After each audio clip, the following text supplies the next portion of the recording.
Welcome, everybody. Thank you for tuning in to Imminent End. This is where we're going to be going over the Four Horsemen, Part Two. If you haven't seen the first video, Part One, go check it out. It's got some good information in there. But go ahead and like, subscribe, all that fun stuff. Really help the channel out. Let's get into it.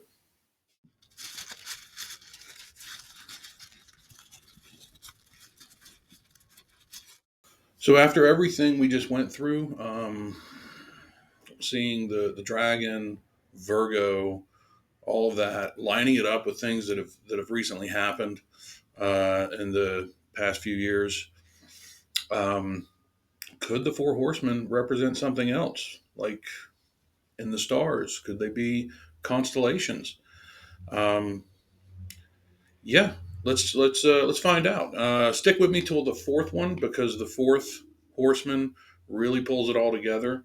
It'll make a lot of sense. It'll be too much coinky dink. Let's put it that way. So let's get started here. And I saw when the Lamb opened one of the seals, and I heard, as it were, the noise of thunder, one of the four beasts saying, "Come and see." And I saw, and behold, a white horse. This is the first horseman. And he that sat on him had a bow, and a crown was given unto him. And he went forth conquering and to conquer. Now, when you conquer something, you don't necessarily have to go to war. A lot of people associate conquering with war, obviously, but I mean, look at what Trump's trying to do to Canada. Canada might become the 51st state and never have to put boots on the ground. So I know what you're going to say. Oh, you're saying Trump's the Antichrist. No, I'm not saying that. I don't believe Trump's the Antichrist. In fact, I don't even believe the Antichrist has to be on the scene until later on. Even after the seals are open. It's possible because in the Bible it says the Antichrist would be revealed. So Jesus actually says that the sun and moon will be darkened and the man of sin will be revealed, and then he will appear in the clouds with great glory and all of his angels. So, yeah, let's see if um, this lines up to a constellation. So, what constellation do we know of that has a bow? Well, it's pretty obvious. It's Sagittarius. Um, but the scriptures say this rider had a bow and a crown was given to it. Does Sagittarius have a crown? Let's find out. Well, look at that. Yes, it does. As you can see, Sagittarius does have a crown associated with it, the southern crown. And that southern crown is actually down by Sagittarius's feet. So as if it was given unto him. Interesting. So who could the second horseman be? If the first horseman is Sagittarius, that's a Greek mythological creature.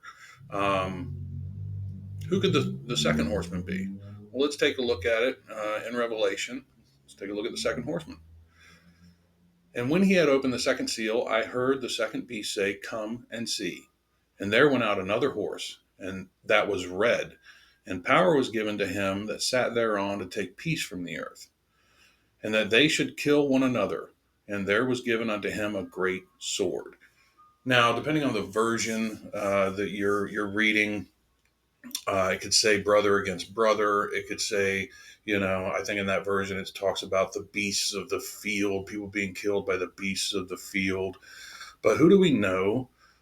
Which constellation do we know that has a great sword? Well, I can think of one. It's Orion. Orion has a really big sword. He dominates the night sky. Now, some depictions of Orion have him with a club. But if you go outside and you look up in the sky at Orion, the stars actually look like a sword, to me, anyways. But Orion is known as the Great Hunter. He's also known as a reckless warrior. That fits in really well with people rising up against each other and killing each other, brother against brother. It's not necessarily a military thing. It's just after conquering a war and all this other stuff. Afterwards, there's a lot of unrest. People are divided. So it really fits together. The beasts of the field, him being a hunter. So yeah, I think this one is Orion. So now the third horseman. This is the black horse. Who could that be? I mean, if the first one is Sagittarius and the second one is Orion, both Greek mythological beings, um, who could this one be? Let's read it from Scripture and see. And when he had opened the third seal, I heard the third beast say, "Come and see." And I beheld, and lo, a black horse. And he that sat on him had a pair of balances in his hand. What are balances? Balancers are scales. You weigh things with them. And I heard a voice in the midst of the four beasts say, "A measure of wheat for a penny, and 3 measures of barley for a penny." Well, back then, a penny would have been a day's wage, right? Imagine paying an entire day's pay just for bread. And see thou hurt not the oil and the wine. Who could this be? So there's really only one constellation this could be, sticking with the theme of constellations, and that would be Libra. There's not a lot of descriptions in this one, though. I mean, it just says it has a pair of balances, which is scales. Um, Sagittarius has a bow and a crown. Orion has a great sword, and he's a great hunter.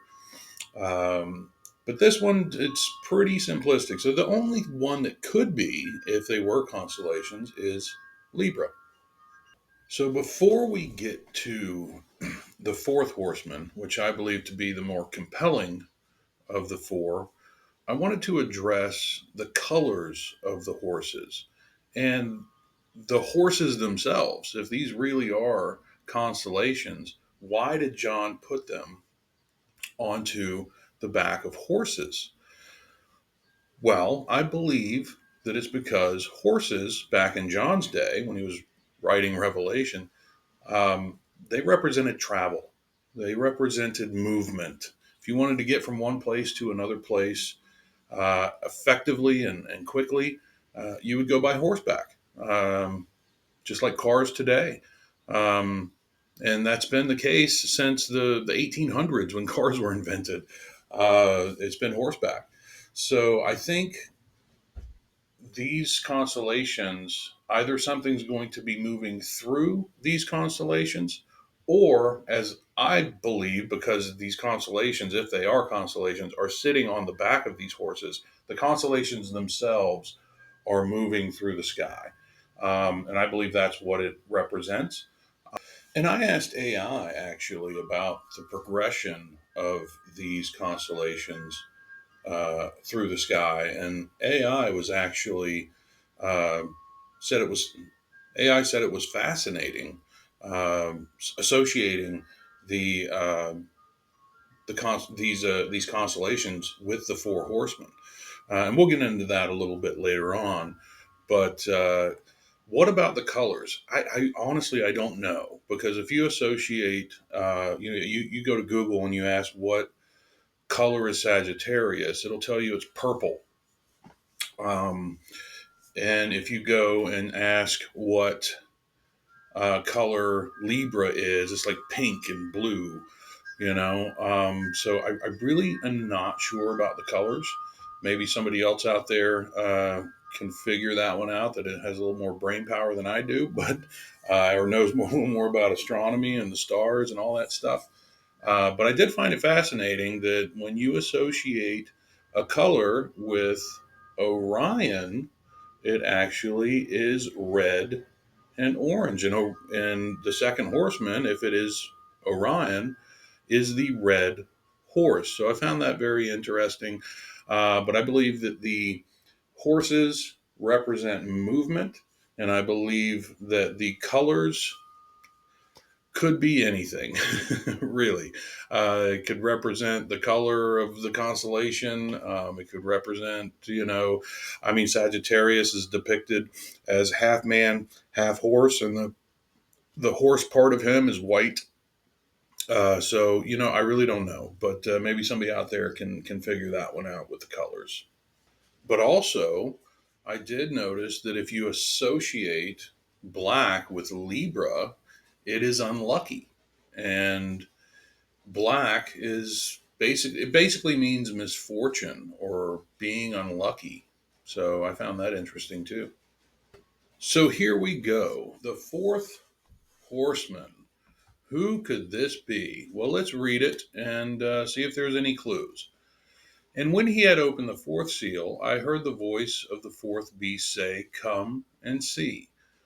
And I looked, and behold, a pale horse, and his name that sat on him was Death.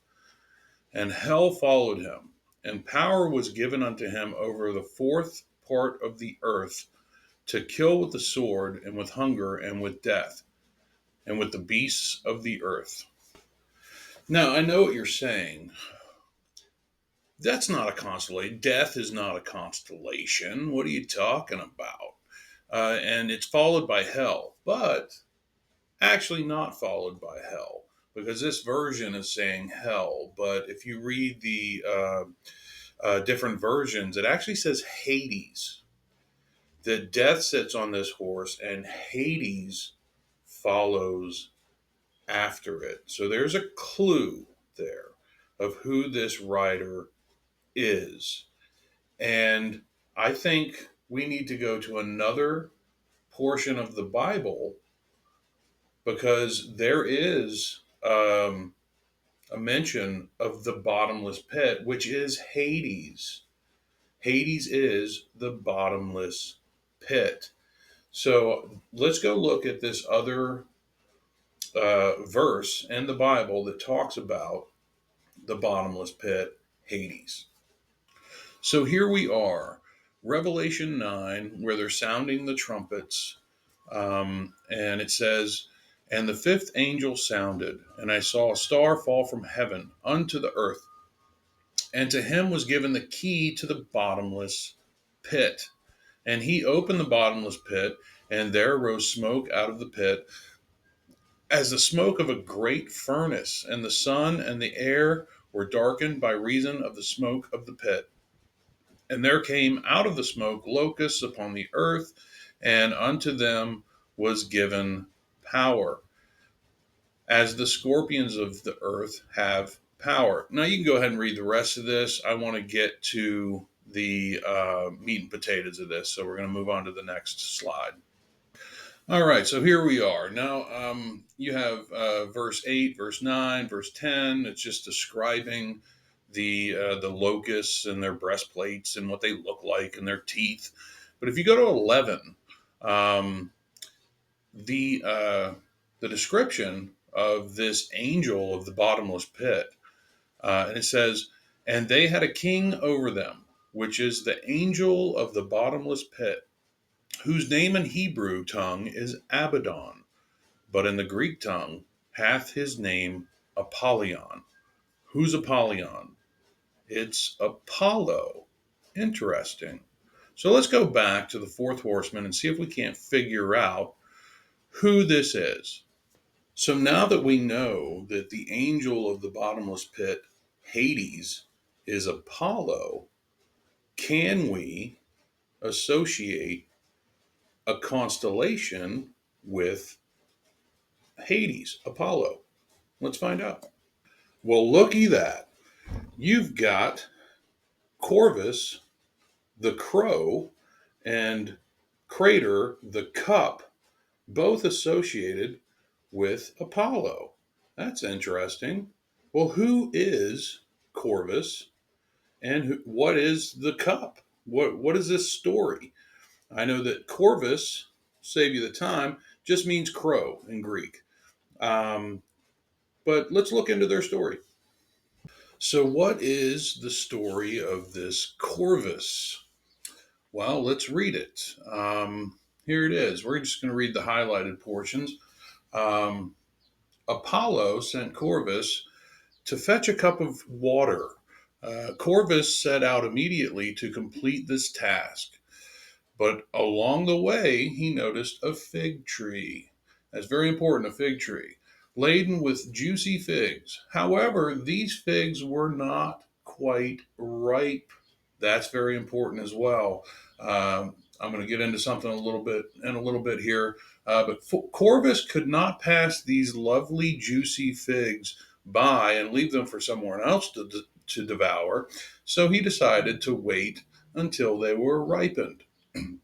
When the figs finally ripened, he enjoyed his tasty but final meal. Uh, when Corvus had eaten all of the figs, he suddenly remembered his task of fetching the water for Apollo. Corvus quickly filled the cup and raced back to Apollo, offering a rather lame excuse that the water serpent, Hydra, had hindered his efforts to scoop up the water. Apollo was young but not that gullible. So Apollo punished Corvus. For his selfishness, Apollo changed the beautiful silver white plumage. That's interesting because this is the pale horse, and Corvus has it's a crow. He doesn't have black feathers. He has white, sometimes described as pale feathers. That's very interesting. And where was I? For his selfishness, Apollo changed his beautiful silver white plumage of Corvus to dirty black for lying to Apollo. Corvus's lovely singing song was changed to a raucous, uh, screeching call. The worst punishment by far was that Apollo placed Corvus and the cup in the sky on the back of the water serpent, Hydra. Hydra was instructed to make sure that Corvus never came within reach of the cup to quench his thirst. Interesting. So, who was Corvus to Apollo? What did Corvus do for Apollo? Um, Corvus was Apollo's pet, basically. Um, So, how did he use Corvus? Let's find out. It looks like in Greek mythology, Corvus, the raven, was Apollo's messenger. And he did indeed go before Apollo to spy for him. So he would scout out, he would spy for him, delivering news of his lover's infidelity, for instance. So Corvus always went before Apollo, and Apollo would always follow after Corvus. Corvus, if it is the fourth horseman, Corvus sitting on the horse, moving through the sky, um, Apollo would follow after. So, very interesting. But it gets better because there is actually a place in Revelation where John's talking about something um, that has to do with the story of Corvus. Let's go look at it. And here we are. And I beheld when he had opened the sixth seal, and lo, there was a great earthquake, and the sun became black as sackcloth of hair, and the moon became as blood, and the stars of heaven fell unto the earth, even as a fig tree casteth her untimely figs when she is shaken of a mighty wind. What are untimely figs? They are figs that haven't ripened yet, just like in the story of Corvus, who went to fetch a cup of water for Apollo, the angel of Hades, and stopped at a fig tree and waited for the figs to ripen. Coincidence? Maybe. But I mean, all of this stuff is just adding up. I mean, Coinky Dink is just a little too much at this point. And crows are symbols of death. They're symbols of bad omens. If you've ever watched The Omen, the movie The Omen, Every time somebody dies in that movie, there's a crow sitting on a windowsill somewhere, um, on a power line. Have you ever seen the movie The Crow? The guy dies. He comes back to avenge his girlfriend's death. You know, crows are symbols of the afterlife. They are messengers of the afterlife and symbols of death and bad omen. And that's not a coincidence. The fourth horseman is literally death is sitting on the fourth horseman, and Hades, Apollo, follows after it. Do you think that is just by accident? I don't think so. So I'm running out of time in this video, and I really wanted to get to the progression of the constellations moving through the sky. So I'm going to skip forward. I'm going to add the what ChatGPT said to me about the constellations themselves and the theory itself. And you can pause and read at your leisure. But I'm going to go. I'm going to skip forward to Corvus and what ChatGPT said to me about Corvus, and then go into the progression. Corvus, the crow or raven, is often associated with death and omens. In many mythologies, crows are messengers of the dead, scavengers that appear after war and famine. As the pale horse brings death, Corvus, a bird linked to the afterlife, perfectly embodies this final stage of apocalypse. This interpretation casts the four horsemen as celestial archetypes, weaving their mythic roles into the heavens. Would you like to explore their movements in the sky as a form of prophecy or cycle? Well, yes, I would. If we view the four horsemen as celestial archetypes, their movements across the sky could symbolize cycles of power, war, scarcity, and death. Let's consider how their positions, rising and setting, might reflect an ongoing apocalyptic cycle. The cycle of the four horsemen in the sky. The white horse, Sagittarius. Sagittarius is a winter constellation, rising prominently in late fall and early winter. Its appearance could symbolize the beginning of an era of conquest, expansion, or deception. As the white horseman, Sagittarius initiates a new order either through force or false peace. Interesting. The red horse, Orion. Orion rises in the east as winter progresses, dominating the sky in the colder months. The red horse follows conquest, bringing war. Orion is locked in eternal battle with Taurus, the bull, a symbol of strength and defiance.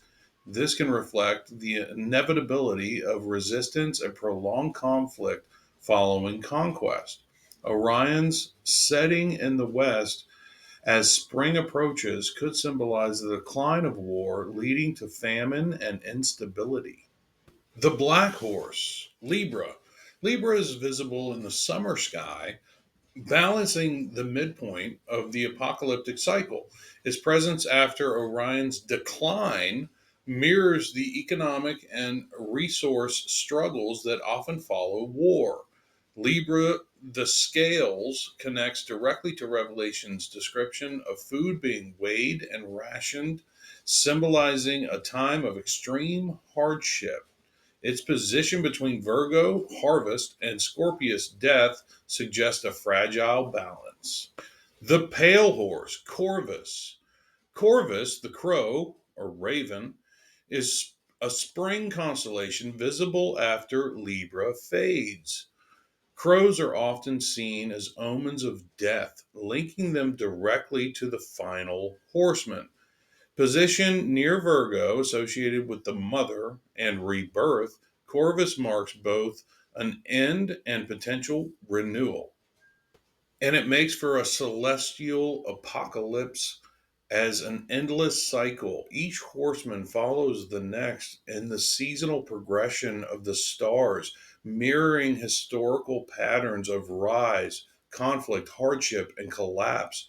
The cycle suggests apocalyptic events are not a singular occurrence, but a recurring pattern woven into time. Ancient civilizations may have viewed the sky as a cosmic reflection of earthly struggles, reinforcing the idea that history repeats itself. This interpretation transforms the four horsemen into a timeless celestial prophecy. Well, there you have it. That's the theory and what ChatGPT had to say about it.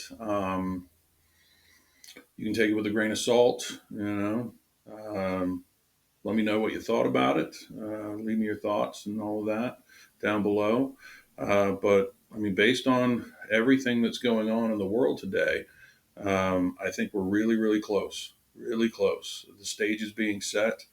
I mean, you think Israel's going to do this red heifer ceremony and not have a green light to actually rebuild the temple? Or do you think they're going to wait 10, 20 years after the ceremony? I mean, it doesn't make a lot of sense to me, but you got Trump wanting to go in and take over the Gaza Strip, get all of the Palestinians out, and they get the, take out Hamas with Israel, uh, backing Israel. You've got the wars all over the place with Ukraine, and everybody seems to be up in arms. So it's crazy times we're living in, and everything is just kind of like coming together, and as the Bible says it would. And so I don't know. You tell me, but that's the theory, and let me know what you think.